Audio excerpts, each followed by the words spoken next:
La conférence sur le secteur de l'énergie confirme que l'accès à l'électricité en Afrique reste inégal. Le Maghreb a un taux d'électrification de 98%, alors que l'Afrique subsaharienne est encore en plein développement et 7 personnes sur 10 n'y ont pas accès.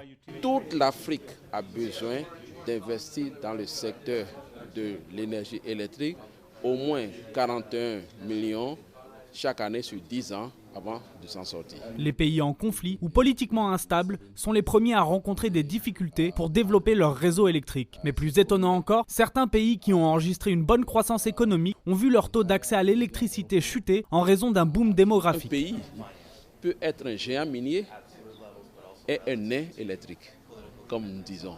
La Guinée est un grand pays minier, mais en matière d'électricité, il y a beaucoup de problèmes parce que la demande est tellement forte que EDG n'a pas pu mettre en place une réforme conséquente. En Côte d'Ivoire, où le taux d'accès est de 50 à 60%, c'est à Abidjan que ça coince, car la population de la capitale a doublé en 10 ans. Autre grande difficulté, le recrutement d'ingénieurs pour la maintenance et le développement.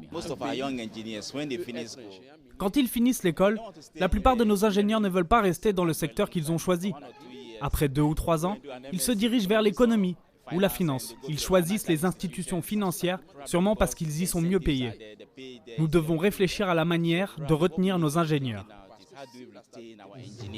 Ingénieurs, mais aussi financiers, sont recherchés pour développer le réseau électrique. Parmi le public de la conférence se trouvent même des ONG pour qui l'accès à l'énergie est aussi primordial. One s'intéresse beaucoup à la vaccination des enfants et donc nous soutenons des interventions de vaccination en Afrique, mais c'est très clair que pour ça il y a aussi besoin d'avoir un accès à l'énergie, un accès surtout viable à l'énergie, parce que si on ne peut pas garder les vaccins au frais, on ne peut pas vacciner les enfants et toute l'intervention est du coup obsolète. Pour la santé, mais aussi l'éducation ou l'économie, aujourd'hui tout le monde a besoin d'accéder à l'énergie.